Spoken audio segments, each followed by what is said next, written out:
It's not easy because my community is, it's sometimes hard to get them to do things.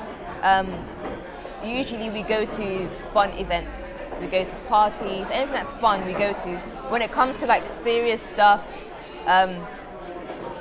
some of us do go, many of us do not go. So it wasn't easy to get people to come, but social media was very useful for us. And also connections. The people that came to this event, the panelists, the speakers, I got them to publicize it as much as they could. Twitter pages, Facebook pages, anything. My church as well.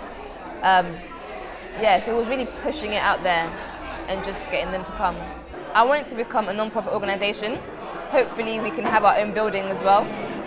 And I want it to be a center where young Congolese kids living in London can come to get help, can have access to connections, can have access to resources. They will come to us for that help, and that's where I see it being.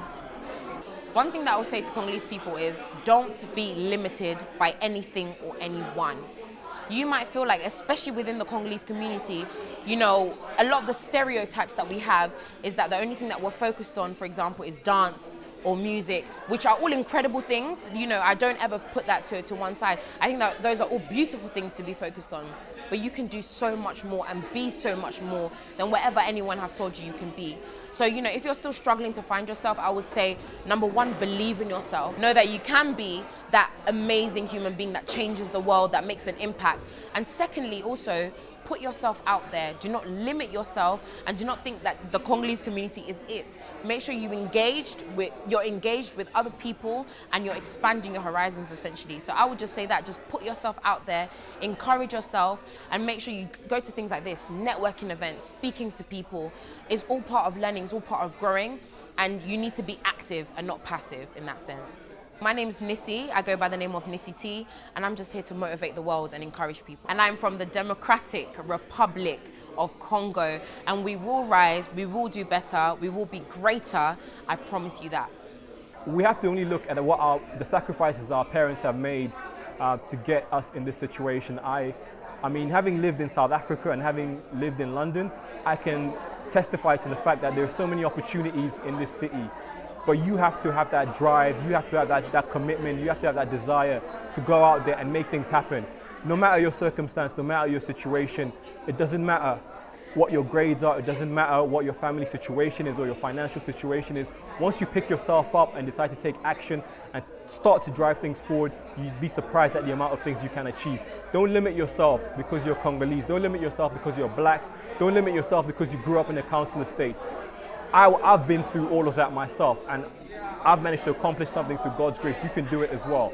That's what I want to just tell all the Congolese young men out there and young women as well. You know, you have so much potential in you to accomplish great things. You just have to believe in yourself and take that first step. And once you've taken it, continue the journey. I would say, don't give up. There's nothing that you're not capable of doing. So work hard and put yourself out there. Get out of your comfort zone, do work experiences, take opportunities and see where it leads you.